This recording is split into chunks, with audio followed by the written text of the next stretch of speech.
Hello everyone. If you enjoy watching 36 of the best stock car drivers duel it out each weekend, this is the spot for you. This podcast covers all the major news surrounding the sport of NASCAR and an analysis on each race. Strap your seatbelts tight and enjoy. This past weekend, NASCAR raced at Talladega Superspeedway in the Xfinity Series and the Cup Series.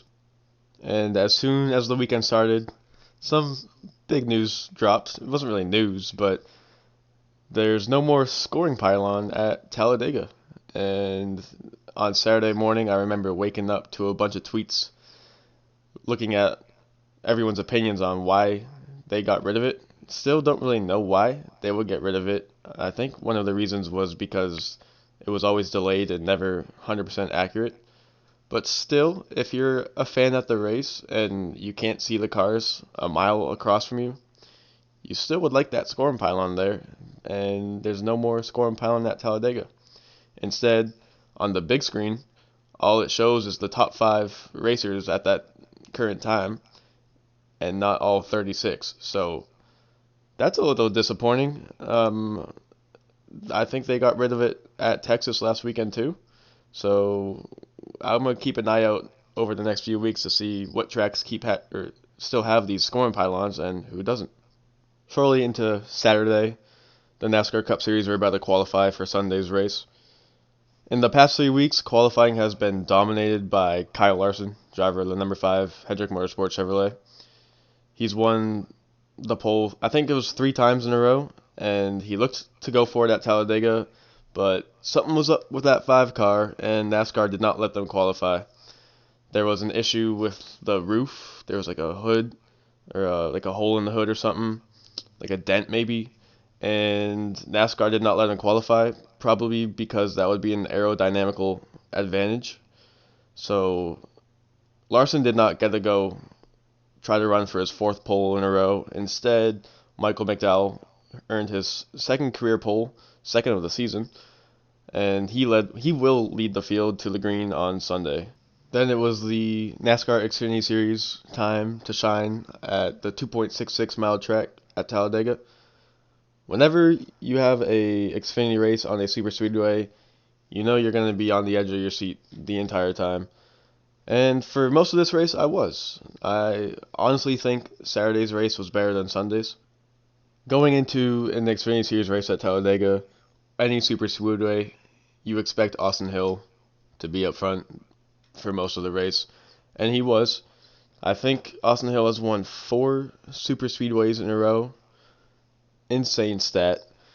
And a fun stat that they talked about during the race was that Richard Childress Racing has won 9 stages in a row on super speedways, which means that's 3 races in a row where they have not been beaten in any segment of the race, which is insane to think about. I don't understand. It was crazy. So a couple years ago, super speedways were dominated by colleague racing when they had Allmendinger, Justin Haley, Chandler Smith, all these other drivers when they raced in the Xfinity Series at that time. And now it's just completely shifted to Richard Childress Racing with Austin Hill. Last year was Sheldon Creed. Creed never won, but always was helping Hill up front. And now it's Jesse Love and Austin Hill dominating these super speedways. When you think back to Atlanta, the 2nd race of the season, Jesse Love, I think, led 181 laps that race. And unfortunately, just got unlucky with gas and fuel mileage. He was going to go win his first race if it went caution-free. But Richard Childress Racing has been dominating these Xfinity Series super speedways.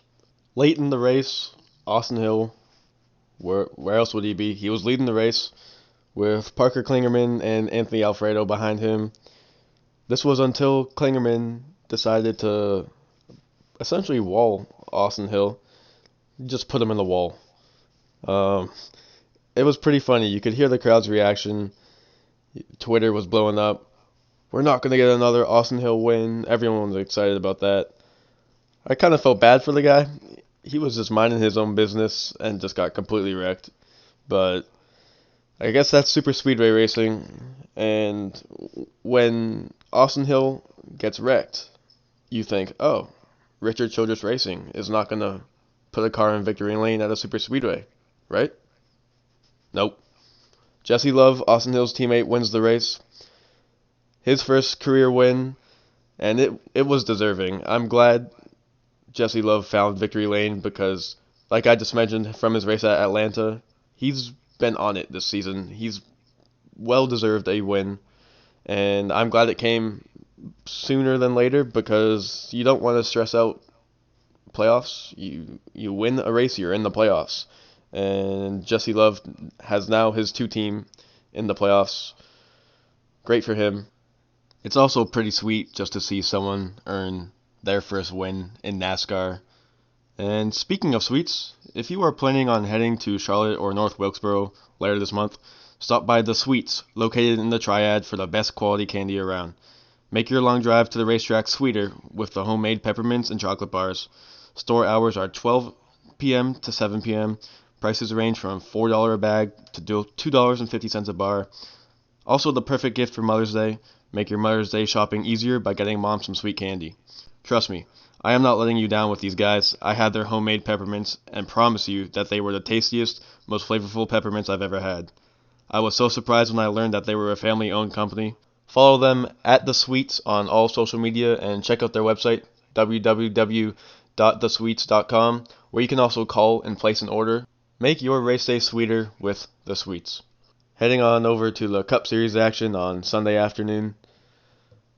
What a interesting race. It was another fuel-saving race on a super speedway, just like we saw in the Daytona 500, and for a little bit in Atlanta. It's not fun when these guys are slowing down their lap times by 5 seconds, especially at a super speedway, just to make it to the end of the stage or the segment. I'm sure at the track it's not fun as a fan. It must look way slower than what people are used to, but we can't control it, right? It's the team's decision to slow down this much, but I'm sure the drivers hate it, but it's something they gotta do to save their day. They don't want to go to pit road and then get lapped.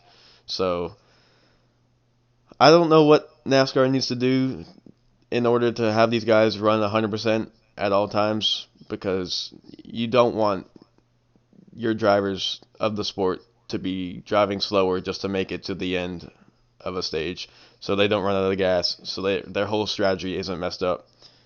It's not that fun to watch. So when they were fuel saving, I wasn't looking at the TV much. It was not the most entertaining portion of the race.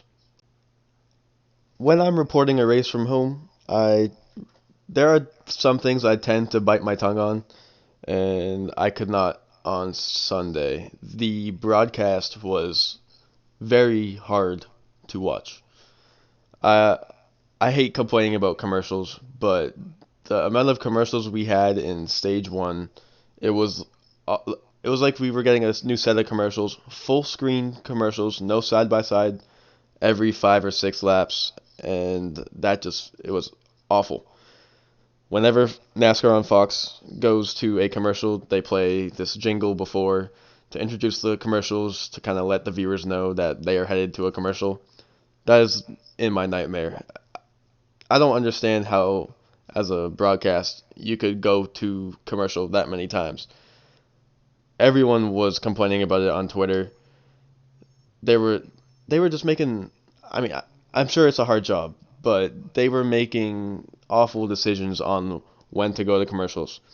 At the end of stage 2, right after green flag pit stop cycled through, the pack finally merged back into one. Commercials with 5 laps to go in the stage. How embarrassing is that? I don't understand how they could put a set of commercials on with 5 to go. Maybe it was 6 to go, somewhere around there, at a super speedway race. They just missed out, I feel. They could have done it right after green flag pit stops finished and the pack was not merged back into one. But I remember right before they went to commercial, Buescher almost wrecked Larson and Logano almost wrecked somebody too. It was getting very dicey in the pack, and full screen commercial. I don't understand it.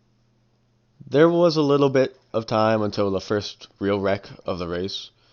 The Toyotas, after the pit cycle, wrecked by themselves because it looked like John Hunter Nemechek pushed Bubba, just messed up their whole drafting line, and it sent Eric Jones into the wall hard. It was pretty scary when you see someone go head on into the wall at 190 miles an hour. Happened to Ryan Blaney in the Daytona race last year. But this hit was just vicious. Eric Jones complained that his back hurt after the race, so he went to the infield care center to get checked, where he was released, and he went to go do his interviews with reporters at the track. And after the race, I guess it was bothering him again, so he went back to the infield care center where he was transported to a hospital and just for further evaluation on his back. And as of 11:30 p.m. on Sunday night, Jones left the hospital. He was released and headed back home to North Carolina from Talladega. So I'm happy to hear that he is okay. He's probably very sore this morning and afternoon, but very happy to hear that, he's okay. He did get out of the car on his own power, but it's just scary when you see the injuries in NASCAR. Coming to the white flag, it was Michael McDowell, Tyler Reddick, and Brad Keselowski all in the top three. It looked like it was Michael McDowell's race, honestly. With one lap to go, he was blocking these lanes very well. That was until they hit the tri-oval on the final lap, the final stretch of the race. And Michael McDowell put a very aggressive block on Brad Keselowski, and huge wreck behind them. Tyler Reddick was able to pass the front two leaders and go on to win the race, and that was his first win of the 2024 season. But what a crash behind. It probably collected 10, 12, 14 maybe cars, and it sent one driver on its side. It sent Josh Berry up in the air. Insane crash. I watched the in-car video from Corey LaJoie's view, the car that finished the race on his side, and it's just insane how fast things can happen at Talladega. This wreck, I think it was Ryan Preece who hit Josh Berry into Corey LaJoie, and it just sent Corey LaJoie flipping on his side. He never did a full 360 because he was right next to the wall, so it kind of helped him. But that in-car view is insane. He just gets hit from the side, and his car just flips, and then he finishes the race on his side, zero wheels. As I mentioned a minute ago, Tyler Reddick won the race. This was his first win of the 2024 season. It was very cool to see Michael Jordan celebrating on pit road. I'm sure it meant a lot for Michael Jordan to get his car in victory lane. That car was beautiful. Jordan logo on the side, white coloring. It was very vibrant. So if I had to pick a race for Tyler Reddick to win just based off his paint scheme, I don't think there would be another paint scheme where I would rather see in victory lane than the one Reddick had at Talladega this past weekend. And it's also just really cool to see big names, huge names like Michael Jordan at these NASCAR races. Shows that he cares for the team he owns. And it's just great to have a big name like him in the sport because they can attract new fans to the sport. There's so much possibilities with just having Michael Jordan at a NASCAR race. So overall, I'm very happy that he was able to celebrate with the team at the track for a win. Truly, you don't know who's going to win these races until the final 200 feet. And I'm sure Michael Jordan was as nervous as he was up on that pit box. But yeah, I'm just glad Reddick was able to get a win this early on in 2024. I'm glad Michael Jordan was there to see it.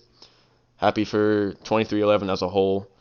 New team as of a couple years ago, so it's it's great to see them with all this success such early on. Anyways, we have just crossed the finish line for our 5th episode, Talladega edition. Looking forward to talk about whatever happens at Dover next weekend. Thank you all for giving me a listen, and I will see you in the next one.